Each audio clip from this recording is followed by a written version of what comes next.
my name is Indrani Kopal, and I am a senior lecturer at Taylor's University. I'm attached to School of Media and Communication. And before I joined Taylor's, I used to be attached to Malaysia Kini as a video journalist, and a few positions before that that led me to where I am today. But that's my career. But you know, there's something that you do that becomes the life, the passion, and that would be me as a documentary filmmaker. So I can quit working for a company, I can quit my job, I can quit being employed, but you don't quit being a documentary filmmaker. It's just who you are. So coming to that understanding was a 20-year journey. Yeah, a 22 years journey. So I come from a middle class family, lower middle class family, born in Sentul, but my family moved to Stapak. I went to Ipanas Girls' Schools. So, eldest of four, two younger brothers and a sister. And father passed about 2 years ago. Mom is still around, and we are a close-knit family. Parents, both school clerks. They actually the admin, like in the admin of the school. Father was with the blind school. Mom was in a Chinese school. Believe it or not, Changhua, Changhua, Genting Klang. So both of them knew education was a key. So with whatever income they made, they make sure all four of us got the education opportunity.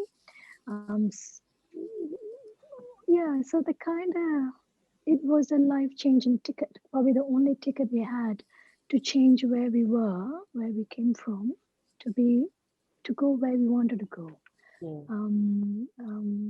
Yeah, so basically that's where the journey started. I always had a desire to study, always had a desire to learn, and stumble on filmmaking accidentally, not knowing it's going to be my life. Grandmothers are the wise ones because the exact line, and I quote this in every news interviews I've given. I say, she said this to me.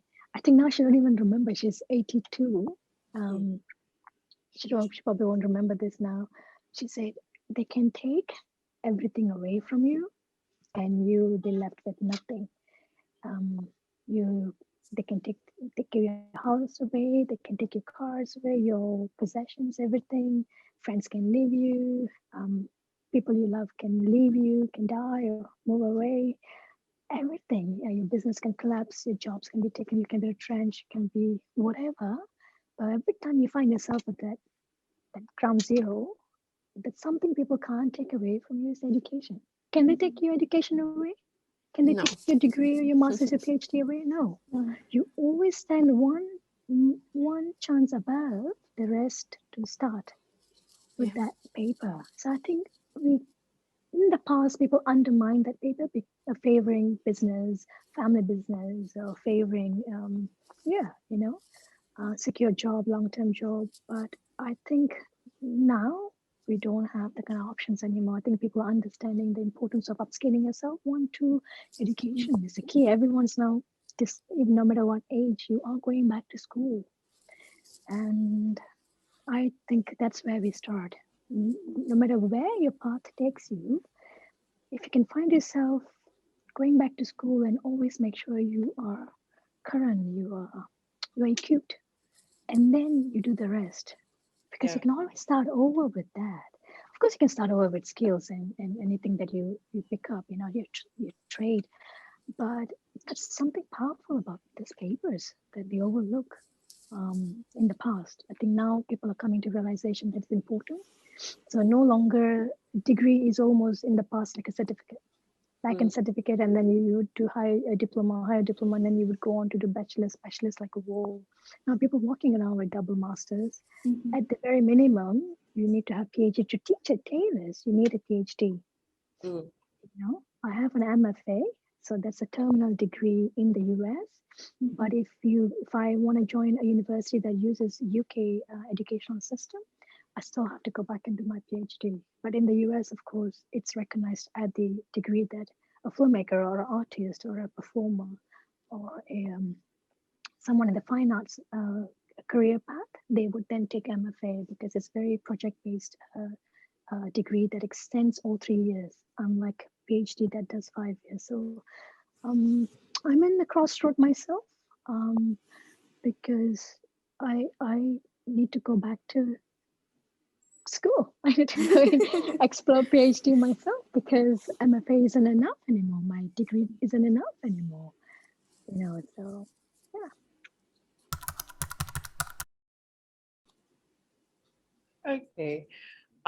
Actually, I was just wondering, like, what inspired you? I mean, I know you talked about like your family background and how you got to this like life path, but in the beginning, like, what was your biggest inspiration that kind of guided you to this, like filmmaking, a documentary filmmaking like pathway? Like, what was it always something that you wanted to do? No.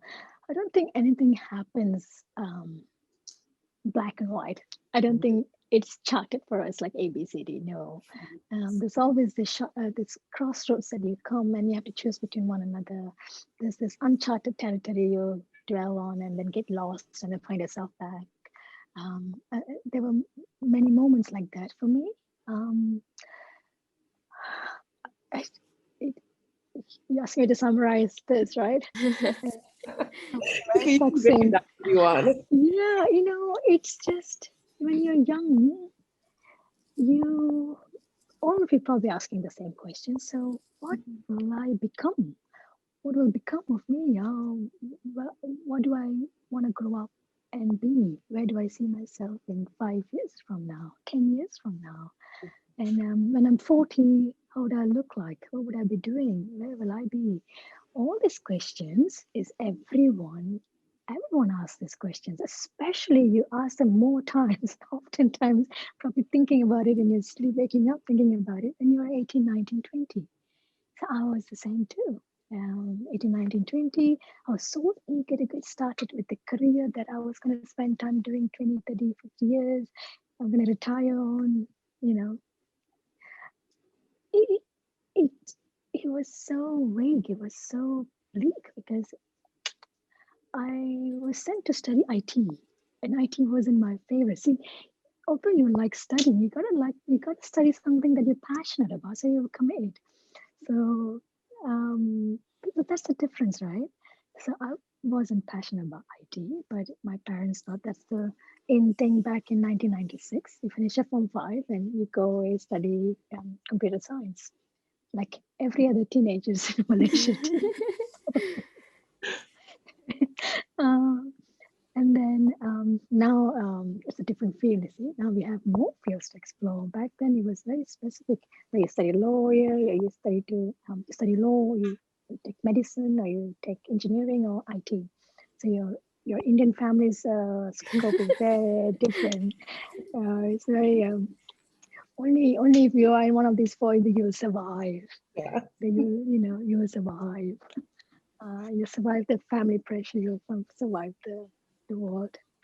Everything else is what you're doing, so like a good daughter, I did go to university and did my IT, but I realized I didn't come from family of money, and they're spending so much money educating me something that I'm not passionate about. So I braved up, called my dad and say I want to drop out. I finished my diploma, higher diploma, I got a couple more years to do degree, and those are very precious time, and I don't find myself doing very well because I'm distracted with so many things, so many dreams, and this not knowing what I want to do and not committing to what I was doing then.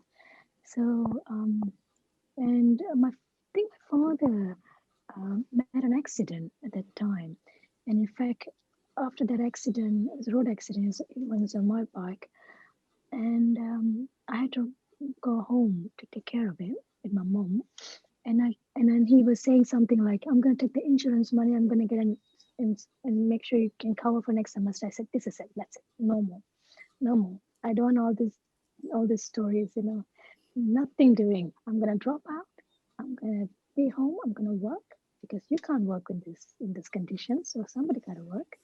So I said, "Let me go back to work. Let me decide what I want to do later." So that's how. thank God I rescued myself from, from very, not very passionate career line. Saved myself from IT and I joined a teachers union, believe it or not. It was a teachers union association or something, and I was a accountant. And now, and it brought money home and everything. And someone found me a job at a university, a relative of mine. He said, there's opening there. Are you interested? Since you have some IT background, they're looking for IT technician. So long story short, I joined as IT technician, but I was lucky. Then the vacancy of the IT technician was in a film and television lab of the university. And the rest was history because 5 years I was in that lab teaching students how to edit, how to use the camera. So in order for me to teach them, because the lecturers do lecturing, they are very theory based. Kids have to learn themselves how to operate the camera, how to operate the editing software. At that time, I still remember 1999, we had the very first Final Cut Pro version 101. I remember that. And that's the software I learned. Yeah. So TV hosting, um, uh, and then of course when you are in a TV studio, I love being in front of camera. It was Tamil, it's a language that I'm very comfortable of. It's my first tongue, it's my mother tongue, and I enjoyed it. But what I did enjoy most was the making of that whole show, the mechanics of putting it together, the planning. Um, uh, that not just be the star, but the person who makes the star, the person who creates the show, who decides the content, who decides the aesthetic, the approach. I liked that challenge because I felt like I wasn't challenged enough in front of camera. The challenge was different, but I wanted more. I wanted a bit more. So being behind the camera was the right place. I think I felt more at home than in front. So then I was responsible for bringing more people in front of camera who want to be a star, who love the limelight, who love the flamboyance, the glamour, and all of that. Great, and I loved looking at them, enjoying that. I loved being the person who bring them there, and that was my short few years, 4 5 years gig in TV. And of course, again, there's the rival to Astro, so they had to wrap up and close shop and get kicked out. And then you're left with, again, you're 24, you are about to lose your job, and you're thinking, wow, where do I go from here? You can go with everyone else into what the company was molding into, or you can chart a new territory. You can actually decide a new path for you. And I think, remember, I dropped out from school. It was then I found it as a great opportunity to actually go back to do what now I know what I want to do was mass communication, majoring in broadcasting, and the web was just coming. Web was getting very popular. Web content was growing. User generated contents were growing. It was perfect. It was everything I wanted to do, and I went back to not I went back. I applied to study at Open University Malaysia because they're the only one who does long distance then back then. And I looked for a job. I sent out hundreds of resumes. It was not. It was once I accepted into university, I thought I was going to do a full time study. That Malaysia responded. I'm at a video journalism position. They were looking for Tamil speaking video journalists who can cover Malaysian Indian stories, especially not the non-mainstream stories. And that's where I met Sufyan. And already then by then I was with then partner, who's my best friend today, who's my company collaborator, who's my company partner and my long-term collaborator now, Marin. Of course, we always had each other. We decided to pick the field. And then I met Sufyan. So three of us became like a great team. And that team was a team that gave me a lot more confidence and space and support and encouragement to explore the stories that we did in Malaysia Guinea. And of course, there were so many people I need to thank at Malaysia Kini for embracing me, a rookie reporter, no background, no experience, but I was groomed by some of the best reporters in the country, and I'm always grateful to them. And of course, that was about 6 years journey, and a lot will happen in that 6 years.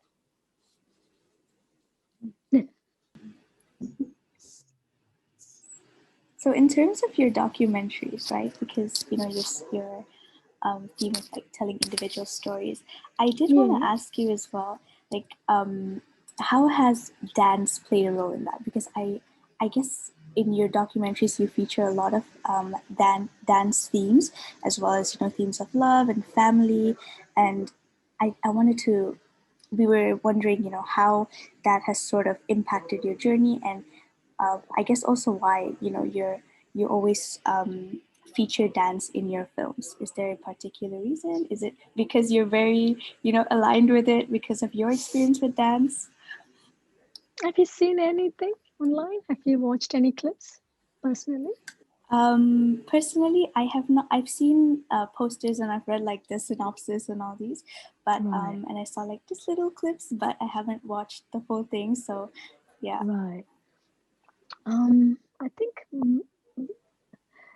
during that 6 years in Malaysia, Kini, the stories that we were covering were hard hitting social justice issues, right?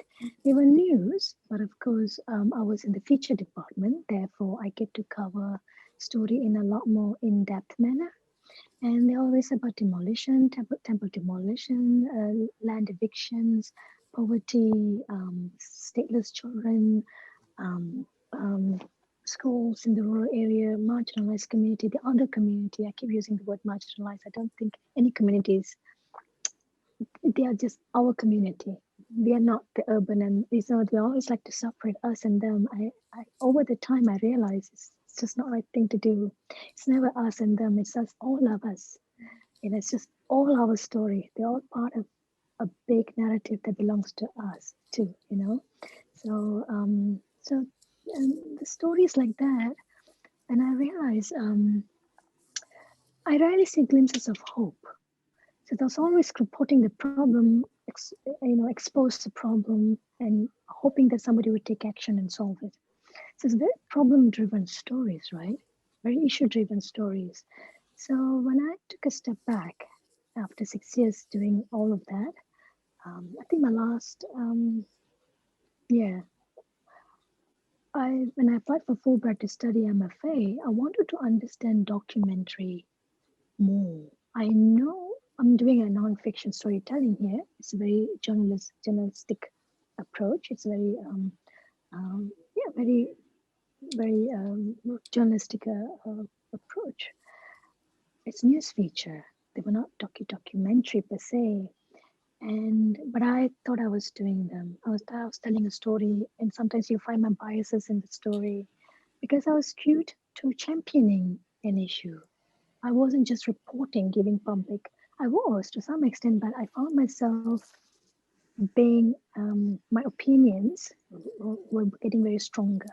I was leaning towards characters. I was leaning towards ordinary stories, and I knew um, it's not 100% journalism, because you always have to put your biases aside. You always have to give the government a fair chance to give their voice. You have to give the people the fair chance to give the voice. But I was just, I was becoming more political. I think it was the internal politics I was fighting with. And I picked a side, and I picked the side of the people. I picked the side of, I want to just portray one story. If there's death in custody, I'm interested in the family's story and what happens, who's this boy. And I don't want to report, I almost don't want 10 different people to give their opinion at that point, take the limelight away from the story. I want to emotionally engage with the story, because in journalism, you're not supposed to emotionally engage in a story. So I knew something was going on with my editing style, my storytelling. So I looked up further and I realized there are courses available where you can actually study the depth of storytelling that actually documentary in nature where they're subject driven, character driven, they can also be issue driven. They're not always expose or they're not always what I say reportage. There are different kind of documentaries where you can actually tell an individual story or individual issue, just highlight on the issue. So I applied for, when you find yourself jaded and you find yourself telling the same thing over and over again and you're not generating something new, not even for yourself, you're not challenging yourself, you get into the comfort zone.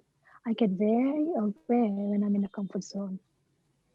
And I thought, oh, this is not good. I have to get out of it. And I was finishing my bachelor. I was working full time. I was studying part time.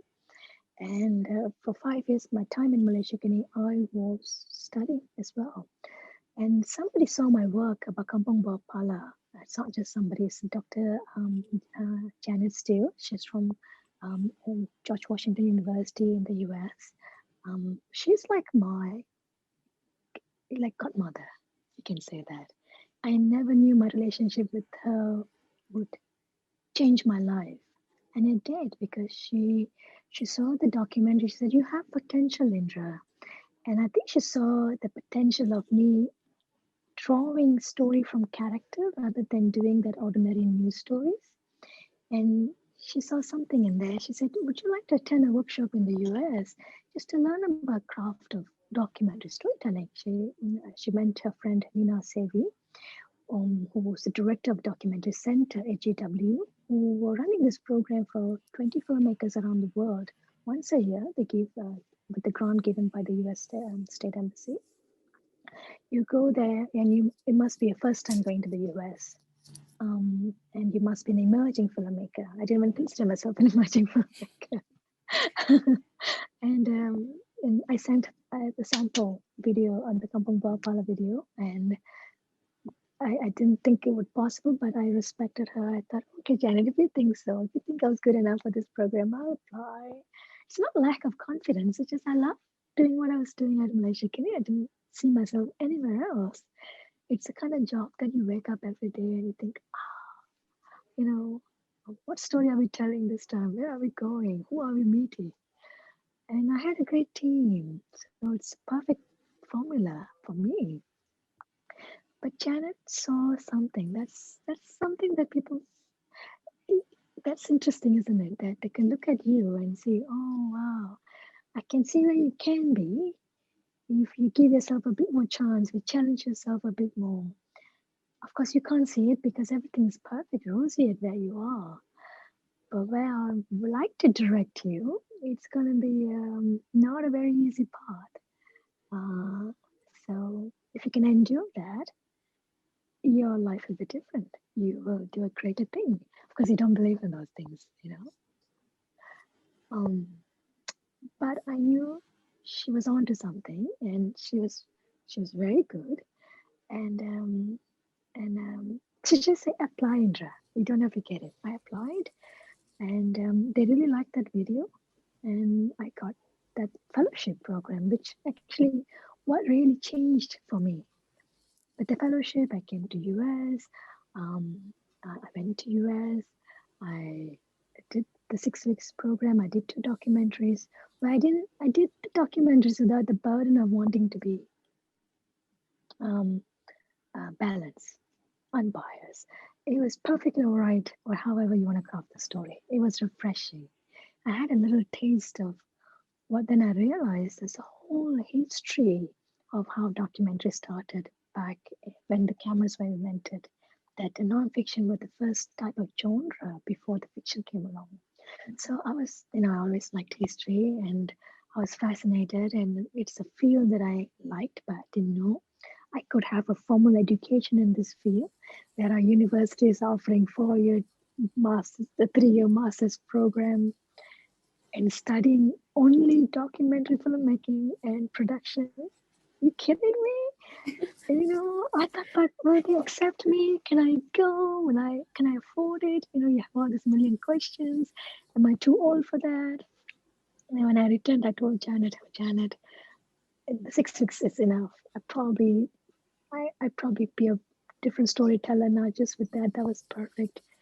She said, why don't you apply Fulbright scholarship, which can fund your education to do the master's that in the field of it that you desire? I thought, oh my God, I know, Fulbright. And when we start any journeys, have you applied for any scholarships, any one of you? Yeah.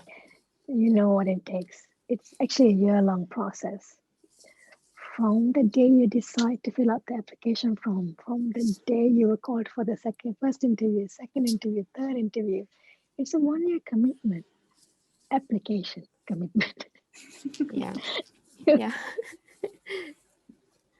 So she said jump, and I jumped, and I think I had wonderful people around me who encouraged me, and I had good grades in my degree, and it all helped. And what really did help was that during the study, the 6 years is very crucial, Ordinarily, you would have a job, you would continue to do what you love doing.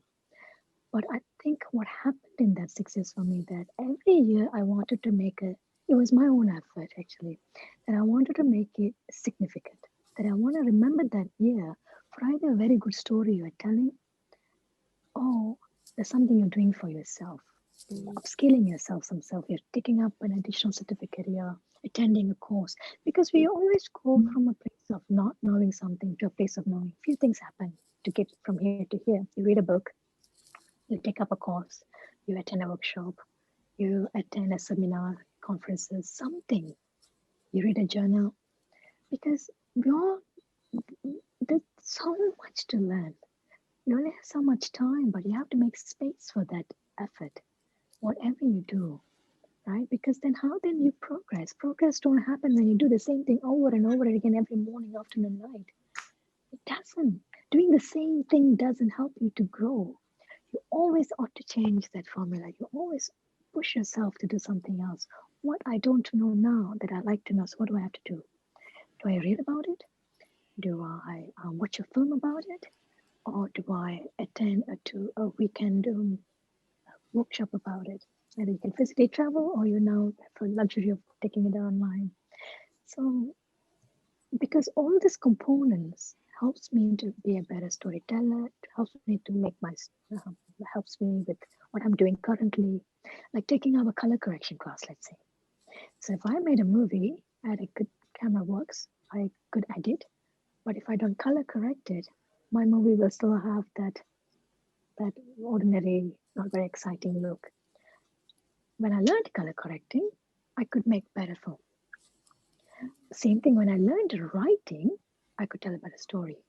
Something like that. So in that journey, participating in a Freedom Film Festival documentary in 2007 was one of the most crucial events, because it was in that year that I was exposed to documentary.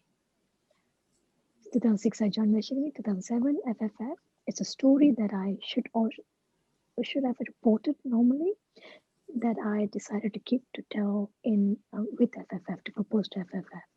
Working with Film Festival, meeting Anna, Brenda, your mentors in that space helped, because then they started to teach you things that I never knew before.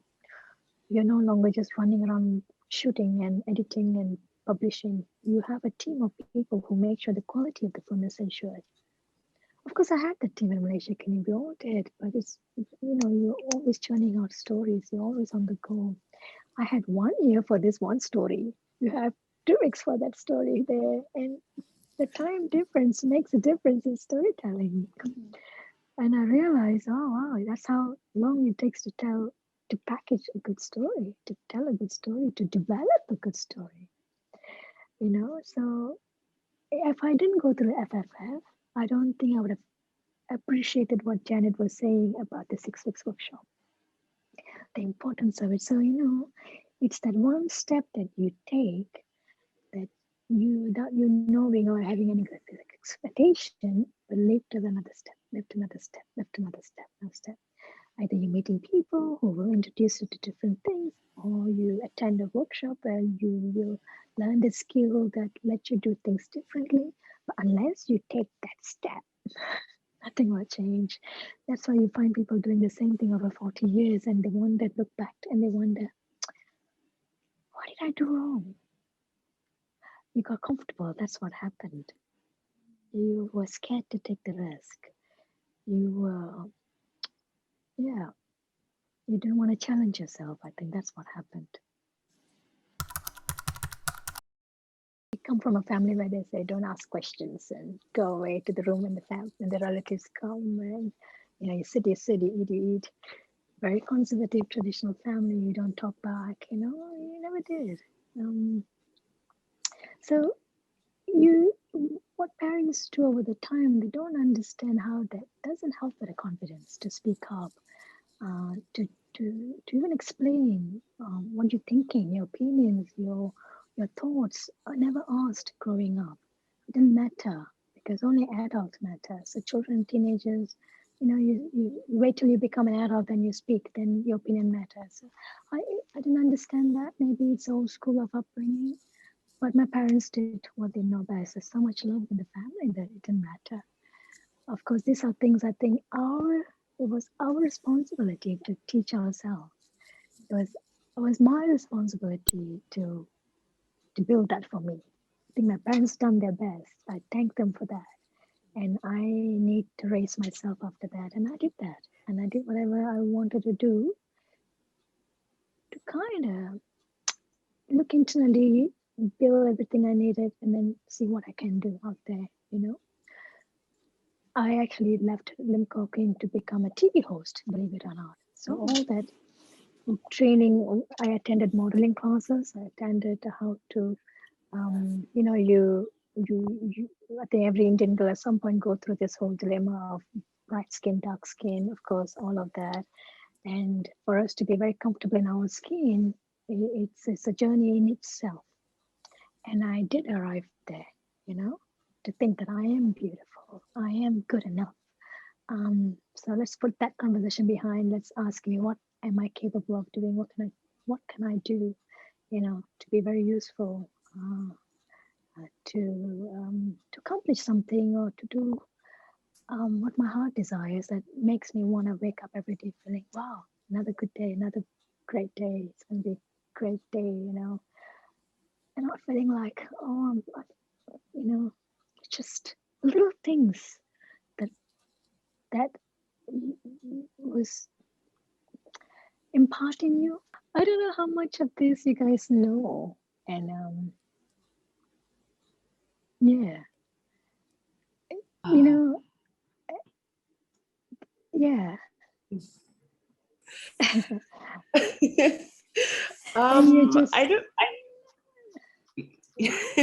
Yeah, like I didn't know about the part about how you became like a host for a while. I think I kind of knew about the Malaysia Kini part only because like I think you did a video on one MP. I don't know if she's an MP, like Jana Tini Arumugam. Like yes, she's one of my heroes. She's one of my heroes. Yeah, Jana was Jana. She was the first person. Yeah. So that was like my first time like watching something you made, and then also watching her speak, and like how she talked about how like advocacy and activism comes from like personal activism, and how like what you advocate for yourself is also then going to transcend to like other people who don't have the voice to do that. Yeah, I thought that was some facts that she spilled, honestly. Like yeah, she taught me about personal being politics. I think that's something I learned from her. That something that happens to you, let's say you're a woman or you're a man or you're from the LGBT community, whoever you are, whatever you identify yourself as, your personal politics, your personal issues, it's not independent to politics. And that was very interesting because if you are going through a domestic violence issue in your life, you can't say it's a personal problem because there's something wrong with the system that allowed that to happen, that you couldn't seek help, you couldn't stop that from happening. If the system in place is perfect, then you can prevent or seek help or change your condition. So nothing happens to you is not politic. I think that was very powerful awareness. It took me a while to to grasp that whole idea. But when I did, it was whoa. It was like, of course, A whole of course. game changer, honestly. Like, Yeah, I yeah, think, yeah, that's why we also explore a lot of themes of intersectionality with, the advocacy that we do, because we're starting to realize a lot that who you are as a person, all the characteristics that you are, their intersections as we call it, they all yeah, sort of play a part in the way that you function in a society and how you're treated in a society. So I think yes. that's something that we are slowly starting to recognize more and more, and we're trying to spread this message as much as we can. It's so important, and you're absolutely right. Yeah, Actually, yeah, it's like really interesting because, as teens, we sort of like disassociate ourselves with politics. We yeah, keep getting told off by adults like, oh, you shouldn't speak about this, you shouldn't know about this, yeah, you're still young. You can talk about it, speak about politics when you get older, but like we need to realize that politics, it's not just like a them problem, but it involves every single person, regardless of age, like no matter how young, how old you are. It's really important that we need to understand that the whole politics and society, like we're all intertwined in a way, and how it affects me also affects you. So yeah. yeah. Yeah, I mean, if you look at it, Haley, that politicians are put where they are, put in their position to serve you. You are the riot they should be serving. Yes. They are your servants of the government. You put them there to make sure you get the right education, right healthcare, right housing, a very promising economy so you can go out there, find a job, and take care of your family. Politicians are in place to make sure the country runs for you, for your own benefit. Yes. So then how does it now relate it to us, isn't it? Mm-hmm. Mm-hmm. But then they politicize it so much, then it becomes just about them and us. It's not about them being part of our system, are being put there for us, and media and the judiciary are supposed to be the other estate that take care of them to make sure they do their job, Yeah. to put them to give a check and balance, so that again the riot gets served, no matter who you are, teenager or a young kid or a baby or a woman or man or even in your later age. Doesn't matter, does it? Yeah. Yeah. I don't know. I don't believe that it belongs to above 21 years old. Only Mm-hmm. then you decide. No, I don't. I think at a very young age, you can be politically aware and become your own activist, in your own family, your own community. I'm big on everything starts within the nucleus of a family. There's a family politics, and then there's a neighborhood politics, and then there's society politics, community society, and then the country at large. That's why telling individual stories to me was important, Mm-hmm. because it's that individual story that where so many people can relate to then becomes a national discourse that engages ordinary citizens and then community, and then at, if you're lucky, it probably even changes policy. So the power of individual story, personal narrative, it's so important. Your story is as important as Dr. Mahathir's story. Esa, Shivakamini, Haley, you are as important as any politicians out there for me. If I'm going to sit with you 6 hours and interview, if I'm doing that with them, I would do the same thing with you. No difference. Is there? Yeah. Yeah. Yeah. Common. All of us like to have a safety net. All of us like to know that, especially during COVID pandemic right now, we long for that stability. We long for that safety net. That space. Feel secure. The security, the stability. We long for that now, but of course, I lived in a time where I could take that risk, jump.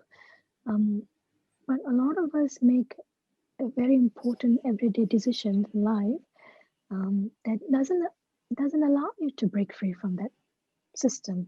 Mm. You can't just leave your child and your husband and wanted to go and study Yeah. unless you have the support of a family. If you're both husband and wife, if you don't have a caretaker, you probably even face a challenge of being a stay-home mom. stay-home dad. And it is all challenges that, people sometimes overcome. And it amazes me when people with a lot more obstacles overcome that and to be where I am or in a better place. And now they are my heroes. I wonder, how do you do that? How do you do that? Yeah. And I admire them because there are sacrifices made, sacrifices that they get scrutinized for, sacrifices that they get discriminated for. And those are very important sacrifices. I personally have friends who every day they are making those sacrifices and hope, to provide a better education for their daughter. My girlfriends have to work. They don't have the time. They miss the time of the kids growing up. It's a trade-off. Yeah. And when do you find time to pursue PhD? When do you then in that space you find time to do something bigger than, now you got people to responsible for. So that's how women do that. I always want to hear from women like that. How did you do it?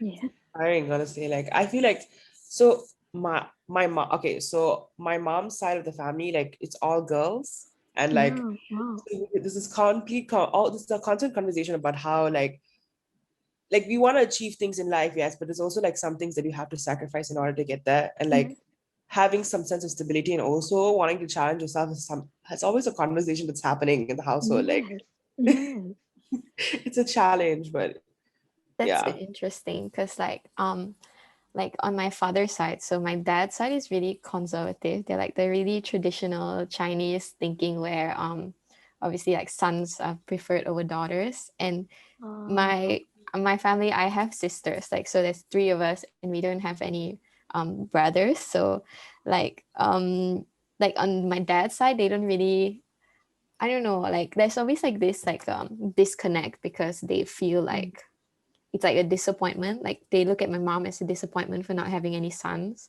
So it's honestly really heartbreaking because like it's like they subject women to just this one standard where once you grow to a certain age, like your job is just to bear sons, and then that's all. Like if you don't achieve that, no matter what other successes you have, it doesn't matter because you didn't have a son. Yeah.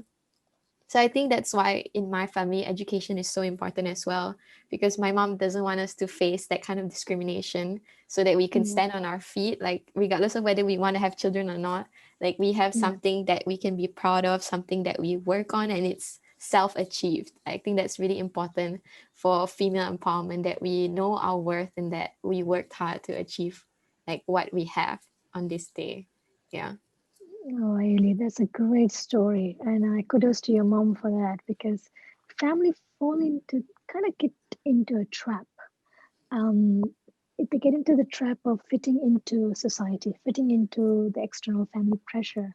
At a certain age, you have to marry off your children. You have a certain age, they have to bear sons to be perceived as the super mom. I feel that story because if we don't break free from that, it's going to continue even in the younger generation because you're passing it on. Somebody's got to break the chain. Yeah. And for us women, it has been the education. It has been the education, isn't it? Yeah. Yeah, it has been that, And then I tell your mom, she's awesome. Thank you. I'll tell her that. Yeah.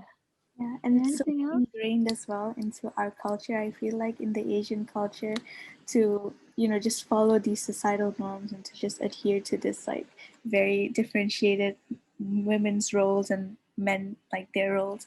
But it's so funny. Like I think even Shiva and Haley and I we've had conversations about how historically, like during the wars, Malaysian women were very involved in it, and it's beyond like just providing. It was fighting, and like they were very empowered. So it's like it's interesting to see how that sort of shifted and like what went wrong. It's like like why are we here now when we were so like super there was some politics happened. It all comes down to that at the end. if a country has a system that allow both men, women to pursue education, to pursue their dreams, um, without creating a systematic ring around you, to that allows you to break free, then you know, Tisa, you're right about that. In the past, Malaysian women were not submissive. Mhm. You know, the women from the kampong, people like my grandmother, they are iron ladies. You don't Yes. mess with them. But there was a period of time where the submission happened. There's a period of time where all that subdued. And I still can't point my finger when and how. It's the way we dress up, it's the way we carry ourselves, it's the way we are employed or not employed, it's the way that national discourse that talks about women has to bring up a child to be a national leaders, but why can't they be the leaders? Mhm. It's about the, you know, your family values sometimes reflect the national values. So if the national values is in a different place, then your family value reflect that, isn't it? So if we are a country who says every woman in the country must have education, uh, then and if our country says our country could have a women prime minister, you think we will be where we are today? That we always make way for boys to go to degree to study. If you have enough money, the boys in the family will do the studies. The girls have to work so the boys can go study. You know, the girls can do the housework so the boys can go away.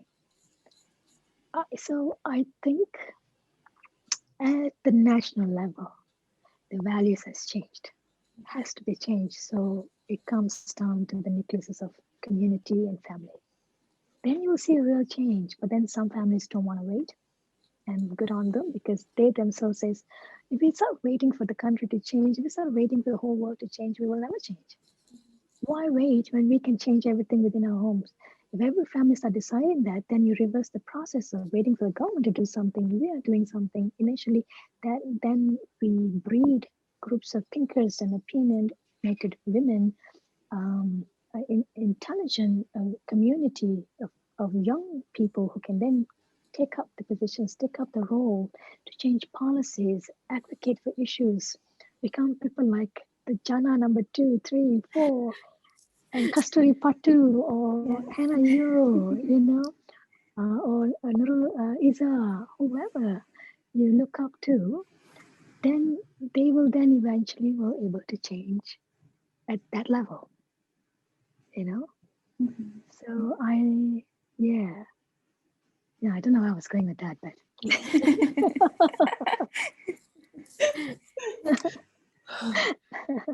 But yeah, definitely like change starts with the individual. The likeliness of, yes, a large organization like government to change and like to shift yeah, from that the views that they have yeah, held for so long. It's yeah. waiting for that is just, we have to do it now to change it. I think one thing I didn't answer you is that why dance, isn't it? Oh, yes. We, yeah, coming back to that, not all my stories were that. So, having done those stories in Malaysia, Kini, when I went to the US, artistic exploration became the base for me because what happened to me? So, your individual, because in the US, the conversation was, who are you? What are you made of? What changed you? So, can the story stem from there? So, what really changed me was dance. When I did dance, I broke free from a shell, probably a prison that I built around myself, prison that I lack of self confidence because you know, I always saw a fluent speaking, um, a fluency in English as a sign of intelligence. I always saw that from young that if you can speak English fluently, then you're very smart, you're intelligent, you're if not, you're gone. You know, your basa baku is yeah not good enough. You know, you're a kampong girl or something. And so to change that, I have to be confident enough to speak. I have to be confident enough to look up into someone's eye and engage in a conversation. You think that comes easy for a lot of people. It didn't come to me for me. I rarely remember 16, 17. I rarely can even bring my face up and look up and engage in eye contact and talk to them confidently. Head is always down. I always look down, walk in, walk out, that kind of girl. What Bharatanatyam did was my teacher always said, chest up, chin up, tuck it, open chest, put in the position, look up. And I looked up to a very bold and strong and a powerhouse woman standing in front of me teaching me dance, my teacher. And I thought, I want to grow up like her. I want to be as confident as her. I want to sound like her. You just almost stalking my teacher after classes. I sit next to her and watch her teach other kids. I won't speak much. I'll just sit next to her like a little cat. Just want to be in a close proximity with her. Almost I feel like her energy can fix me or something. I don't know if you have met people like that, but she was that person for me. With that was the art that she was teaching me. So that first public performance, the graduation dance, was a life-changing. There I was in the Mariamman temple in KL, performing in front of people that I don't know, with my family and relatives who attended. It's like almost like a wedding. It's like a coming out party. And you have to dance in front of everybody. You do a group dance, you do a solo dance. So it was that solo dance that really, I still remember that feeling. You're not yourself, you're somebody else. You're like almost this body that was performing these movements and confidently waving and performing, acting, and it wasn't you. It's just another avatar of you, and you fall in love with that avatar. So I saw the power of dance, what it did to me, and so that stayed with me. Of course, that was the life changing. So once you appeared in public, once you break off from that shell, everything else slowly changes with you. So you saw the transformation that you're going through, as in I was going through, and being a TV host. You're kidding? Yeah. Lights on, camera on, and here I am. And I was like, whoa, I'm in action. That's because of confidence. It didn't just come like that. It was earned. It was gained. It was taught. You teach that to yourself. And there was few avenues like that you were teaching yourself with. Tools, craft. In my case, was a performance. So when I went to the US, I pursued this. I didn't know there was a term to that, rehabilitation through arts. So you rehabilitate yourself. Whatever you are, you use the art, no matter what art it is. Whether it's singing, or it's performing, it's poetry, citing a poetry, or doing a stand-up comedy, or public speaking, or all of that fell into when painting, sculpting, anything that has to do with art. So that's when I realized the power of art in itself. It's not something that actually, in a very economic driven country, we don't put art, the culture at the center of the country. Because if you notice the first world countries, European countries, they always put art at the center. Culture is always first. They celebrate the country's culture. And then the cultural discourse was important.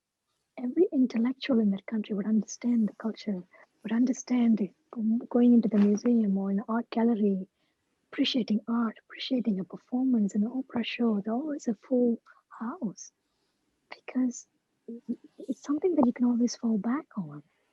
It's an identity almost. So in the US, rehabilitation through arts was big. I even learned that word. I thought, what is that? And then one lead to another, the research in a subject. And what I thought would be a simple documentary then took on a life on its own. And I have The Game Changer, and I have Unafraid of Shadow. I have Bill Sexton, the saxophone player in Harlem. Um, um, what was it? Bill Sexton, yeah. Jazz in Harlem. And then I have the Incarcerated Rhythm. So the pieces I was doing, without me knowing, was centered around some form of art. But then there's always politics behind that. You know, Bill Sexton and Harlem was the character in the jazz piece. It wasn't just a history of jazz. You know, you explore the Prohibition era, you explore Harlem, the identity, the Black culture, and the slavery with it, and a place that the community felt and identified with. So jazz piece was actually Harlem. I was getting to know that neighborhood. In Game Changer, it was Susan, and in the prison program, dance was just a foreground. And in the Unafraid of Shadow, the photographer, Gianna was championing how artists in New York were suffering when you go for so many exhibitions, but nobody buys your art. So the struggle of an artist, if I may say that, and photography was the piece that foregrounded the story, but the artist and her struggle was the politics of that story, was the issue of the story. So yeah, there's always a depth to it, but of course, audience can always interpret however they want. They can watch it for entertainment, information, or to start a conversation, or to make a difference. I remember Game Changer when they traveled to many film festivals. There were people, when Susan, it would be nice when a filmmaker can be present. And because I was just a student, I couldn't go to some festival that was outside of New York.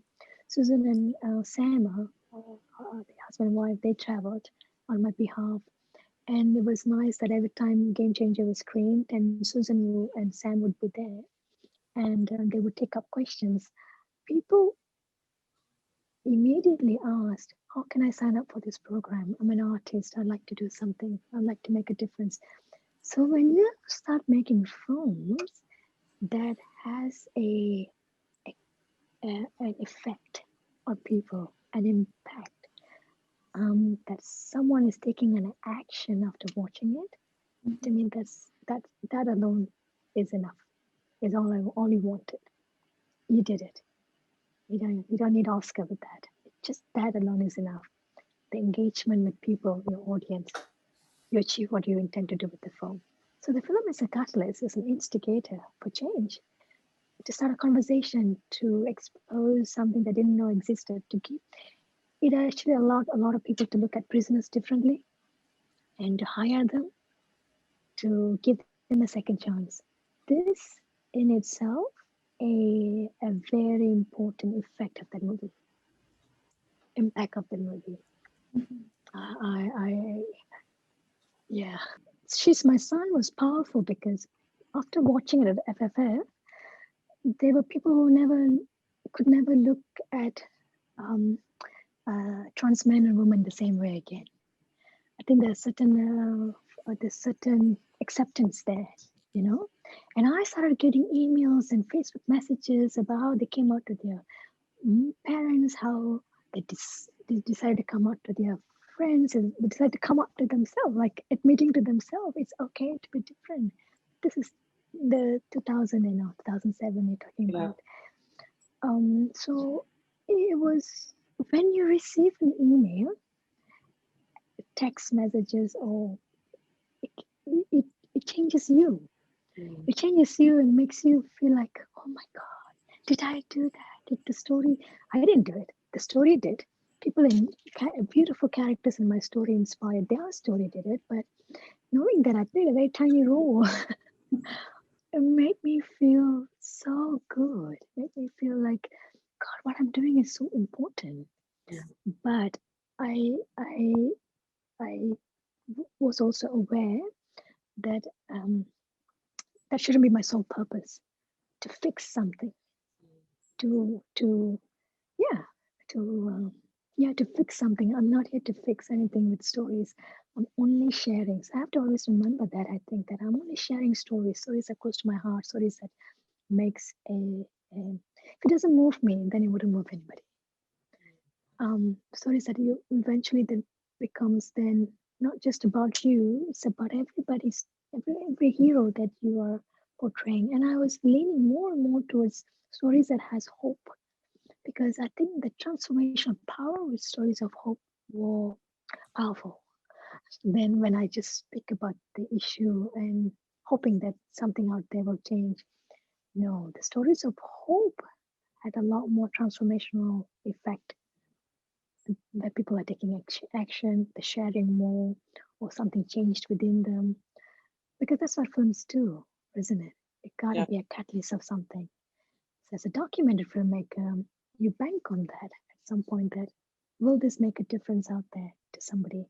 Or will it just be a contribution of art, a work, a creative work, which is sometimes equally important. You don't have to always make a difference. You don't always have to be making an advocacy video. Sometimes just tell a story because it's a good story. And it has certain artistic value. It's okay.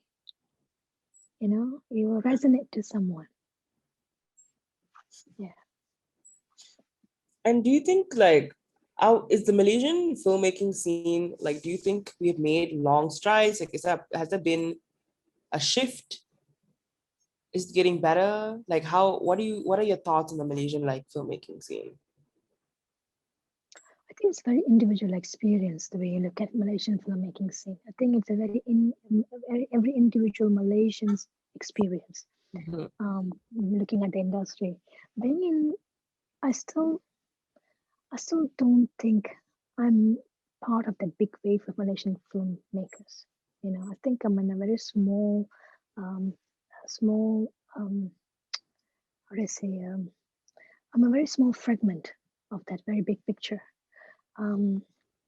The Malaysian Film Board is doing everything they can to provide funding opportunities, training opportunities, to allow people to have an avenue to tell their story, to support and encourage as much as they can. But I think it boils down to, what kind of stories do we always want to tell in a country? Why Iranian films, go back to this, why Iranian films year in, year out, sometimes always get nominated for Oscar? Why films from that country doesn't show any flesh, any skin, but that yet their storytelling has so much impact, so powerful, so political yet so personal.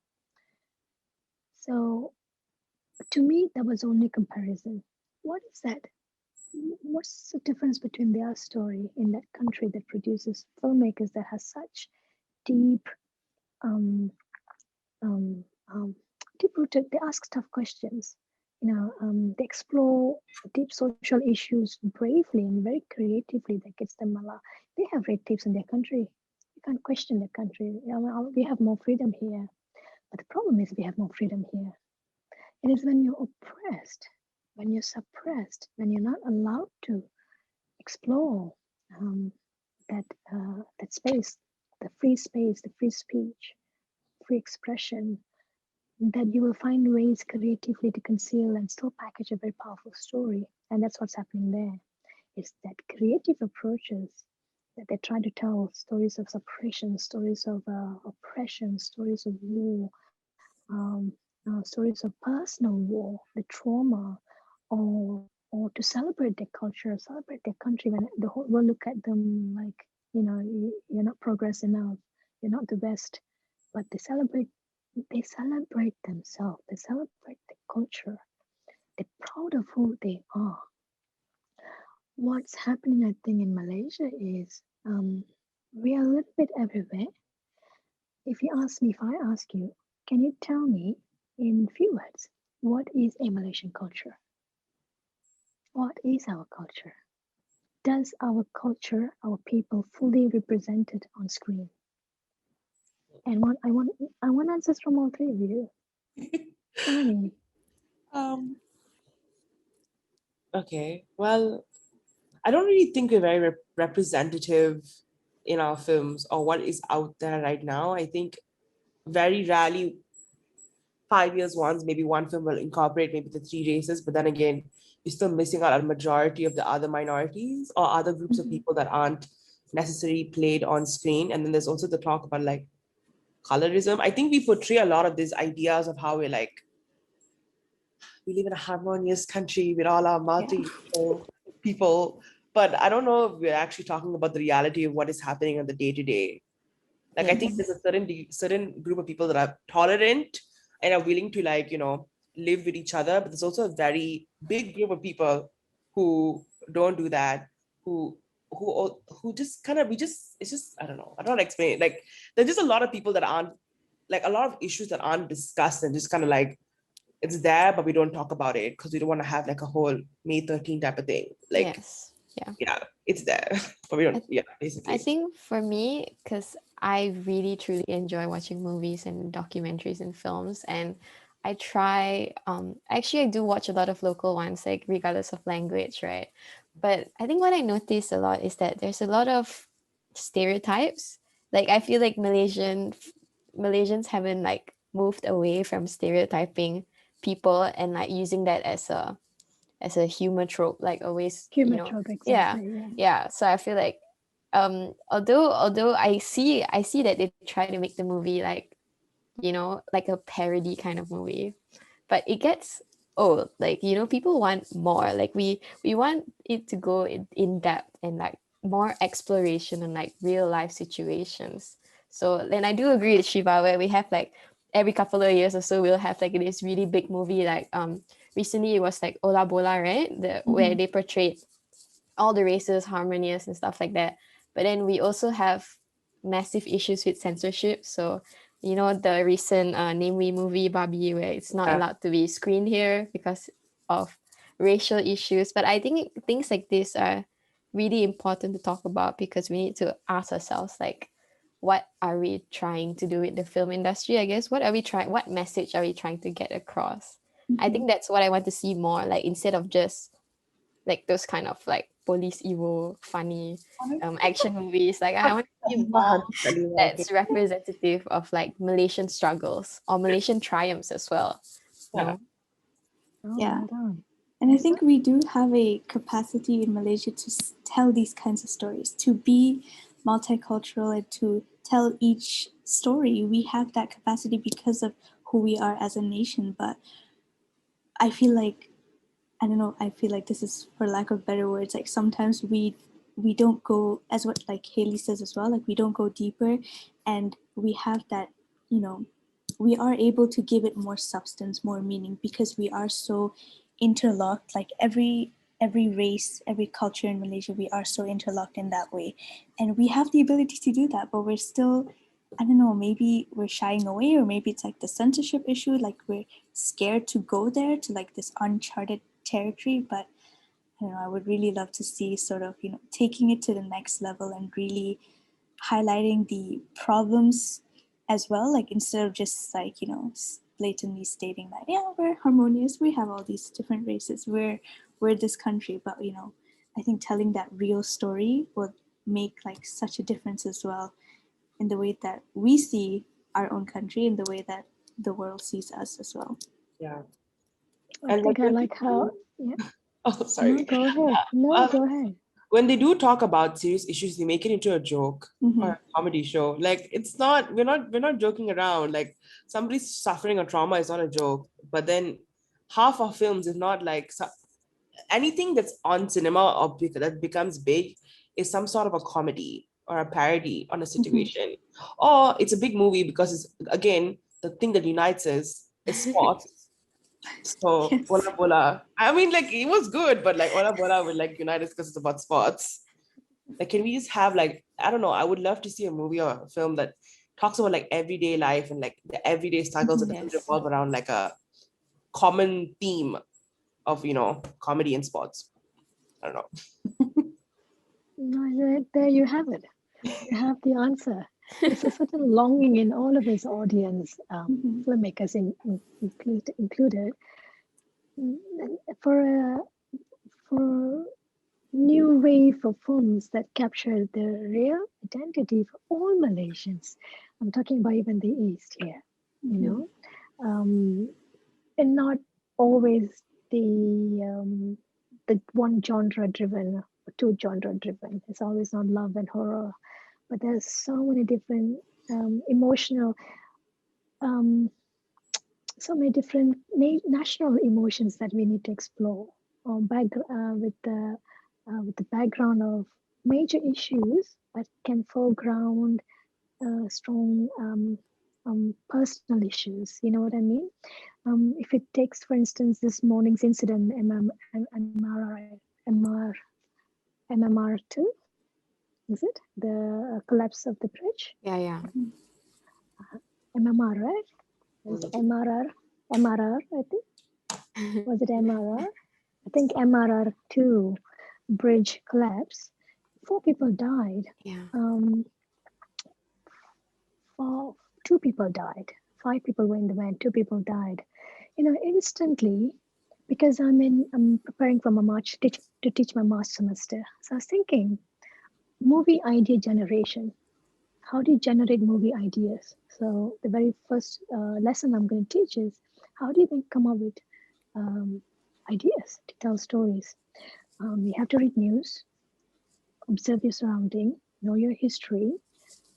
It's amazing if you come from sociology background or psychology background, because you do make better filmmakers, and I come to that in a moment. I think I'll probably wrap up with that too. So there's so many ways I was going to actually discuss with my students about how do you come up with an idea. So when I saw this news this morning, I immediately thought about a movie that actually probably captured this event. There's a lot of things behind it. There's a lot of things in a news like this. You can foreground so many different issues in the country, but you tell the story from a point of view or perspective of these two deceased female in their 40s. I'm curious to know who their families are. I'm curious to know what are their characters. Who will be missing them? What's the aspiration? Were they supposed to? Was there a wedding in the family that's gonna get stopped? Were they looking after someone that probably don't have them anymore? What is the story? It could be fictional, of course, when you sit and think about the idea that I want to go back to where these people come from, what their life like, and then what this country that they just left behind means, that led to a collapse of a bridge without a safety ring around it. Mm-hmm. So that actually spiraled out to the securities, spiral out to the funding, spiral out to the safety, management, governance, and eventually you find a way somewhere to the politics. But all of that is just the big picture around it in the perspective and the capsule of these 2 women who just passed. So that's the story, but of course that's from me, could be from different, there could be a love in there could be a loss in there could be disappointment in there. And the factory workers, what will happen to the family who probably just they're the only breadwinners? Will the children have to now go back, stop schooling and go back to work? What kind of family background they come from? We don't know. Won't you go to theater and watch this movie? Yeah. Yeah. Right? And it's just us discussing about one incident happened like that in Malaysia. There's so many incidences. There's so many. We have a very colorful country. Yes. And if movies were made with just one issue, one topic, one headline, you have blockbusters every day, because every Malaysians will relate to them. They understand it.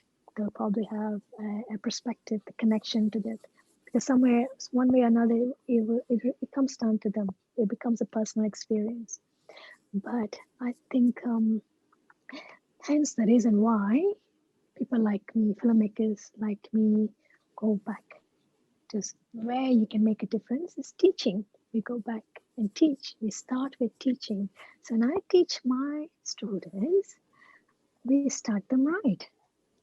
You know what I mean? Yeah. We start them right. So then they will become the new wave of filmmakers who will then tell bold stories and not afraid or get bullied by the system. They will tell the stories that matter. But I think keep harping and blaming filmmakers that exist today. For some, it's survival. For some, it's what they have to comply. If they want to continue to be a filmmaker, they have to comply to certain rules and regulations. Again, it's the system, it's the politics, it's everything around it. So I will never blame a filmmaker. I'll never blame individuals who are telling the story, because they probably have to feed their kids. They probably have to send their kids to school. They probably have to do what they're commissioned to do, or they're what given money to do, or maybe that's all they know how to do. And to expect them to bring the change after them all only know how to do a certain way, it's wrong. I think it's a lot of pressure. If you want to see change, you bring the change, you make the change. So young filmmakers who don't see anything happening around them, start making the difference. Start bringing the change. You pick up the camera, you pick up the directorial role, go out there, learn how to make a film, tell the stories that are being told that you're not enjoying. Isn't that how everything being born? When we don't get access to them, we create them. When it's not given to us, we make them. We can't buy them, we make them. We create them. That's what we do. So I think it will never take us anywhere. It only will dampen the spirit of filmmakers who just getting by. You know, artists, it's a struggle in Malaysia. We don't have a huge funding that allow all voices to coexist. We don't have a free system that allow stories to be told free and fair and uncensored. We don't have it. So how do you work around it? And many filmmakers are working around it, and they're doing their best. If they're only allowed to do certain stories, because I've experienced it personally. I know people experience it personally. The good story has to be reshaped in order for funding to get through, because it is the system's effort to keep the peace in the country. They say, don't stir the pot. We can't afford another riot. It's pandemic. Go home and just be at peace. Keep a job. So again, it comes with experience. Like you, when I was young, I was complaining. I was like, nothing is perfect. Everything is horrible. Everything is terrible. This is a bad country, you know, not enough. Then I realized, stop. Let's change the conversation around. Let us make the difference. Let every individual be responsible for the change that they want to see. They become the change makers. And it's the game changer, right? So there's a lot of potential filmmakers at Taylor's or in the mass comm department. I'm actually banking on them to make that new wave of films that all of you will enjoy. So hopefully we lecturers do our job right. So our students then will go out there and become responsible filmmakers. Is that fair? Is that fair? Yes. Yeah, definitely. Yeah, I think it's responsibilities on me, on you, on students now to see the change they want to see.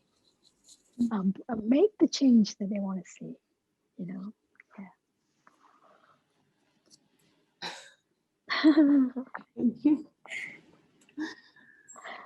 Any respond to that? I'm excited to see what the future brings. Definitely. I like Very that. hopeful now. Very hopeful. Hope is good. Hope is always good. I think you could use some hope. Yeah. I was moved by. I can close. I can end with this. I should get going. So I should end with this. That a couple of weeks before I came here, I was asked to watch a music clip, right, by my sound designer, Jason. He said, Jason, Indra, you have to see this clip. And I watched it. It was a beautiful music video, beautifully captured with the backdrop of Malaysia's nature, our forest, our green, our rural area. I was beautifully captured. There are parts of Malaysia that I don't remember seeing. You know, it didn't feel like a tourism video. It felt very personal, gorgeous, a very meaningful song. So this was directed by a young woman director, and he said, Indra, that the film director wants to meet you. I said, why me? He's like, oh, they just want to have a chat. I said, she's so good. It's a great work. Just send my, give my best wishes.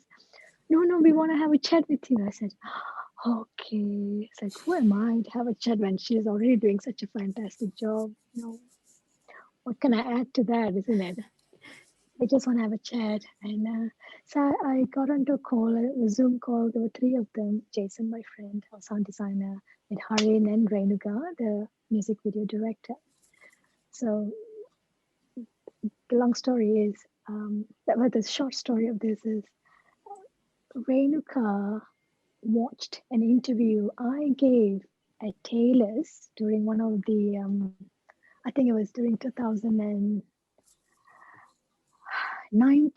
Women's Day interview that Taylor's did. And in that video, apparently I mentioned something about, I remember that women filmmakers are not oppressed in this country. Rather, we are not taking up the mantle and doing something about it. So if you want to be a women filmmaker, why a women filmmaker? Forget women filmmaker, man filmmaker. Just be a good filmmaker. Be a good film director. Don't have the labels, women, men. No need. No need. You don't call a man filmmaker, oh, he's a male filmmaker. You don't say that. But when it comes to women, you always say she's a female filmmaker. Why? Why do we have that label attached to us? Just a filmmaker, just a film director. Could be one. If anyone's stopping you, then you will have a group of people. Then you will have all those rights with you and ask why. But until that happens, no problem. Go and tell your story. She decided she was in a nursing background, in a medical background. She decided to drop and become a film director because somebody said you can do it, and she told a crew all made of men that she wants to direct this music video, and she directed the music video. She just decided to take a message and do something about it. The moment she told me that, I was, of course, a ball of tears. I was like, oh my God, somebody watched it. Decided to listen to me. And he decided to do something about it. And I thought, wow, you don't have any expectations, when you speak, you just share. And she just made my day. And I said, girl, I'll keep an eye on you. You're going to be great. So she's going to be part of that wave of new filmmakers who's going to make it wonderful movies and probably elevate our film scene. You never know. But we just need more Renukas to pick up that title, to pick up that job, the responsibility, to go against every odds against them and do it. Be brave about it, doing it. Yeah. And make mistakes and not be afraid to make mistakes. You're not going to get it perfect first time. People like Dane Syed, his movies, to me, capture our country. There are so many other filmmakers, of course, out there who I should know. I'm guilty of that. But good films gets its word out. Good films get passed on. Good film creates the buzz. And then you have this FOMO thing. You do fear of losing out. You want to watch it because everyone's talking about it. That's how Oscar makes its rounds, right? It's a lobbying. You don't have to lobby too hard when you tell a good story. It gets out there. It gets seen. It reaches the audience that you intended for. Yes. Okay, thank you for sharing. I have one last question, like one last thing to do, and then okay. So if you could sum up your advice in one sentence for the future Renukas and the future filmmakers out there, what would it be? For somebody watching this, and then I don't give advice. That's okay, less words of motivation.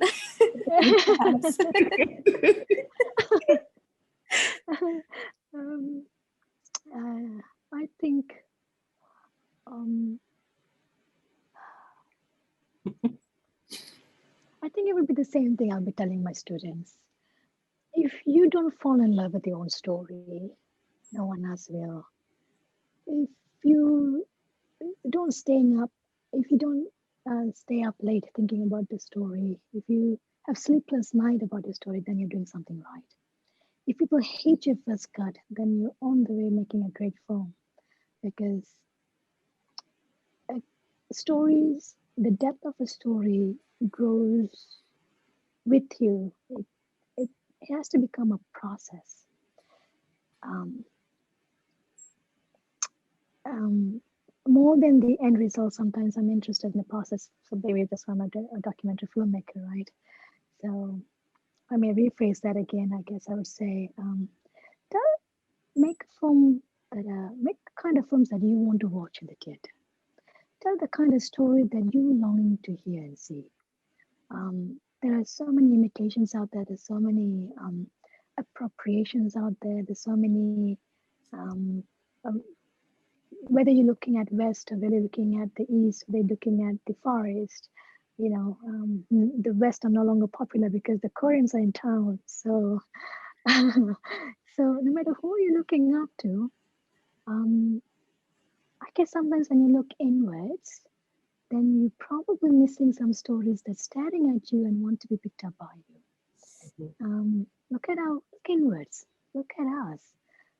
Look at the complexity of us, and maybe there's something here that might interest you. And I haven't attempted fiction, and a lot of my successful award-winning movies happen to be made in the US, but I still love always go back to screening pieces that I made in Malaysia because that's who I am, and those are the pieces I'm proud of. Maybe technically they're not first class, but issues that explore in those stories are about my own brothers, sisters, and my community, and they mean a world to me. And those are the films I travel with when I go abroad and show people out there. I don't want to make a film like them or about them. I want to show who we are. I think um, that's that's the kind of perspective I think I want to see in our young filmmakers.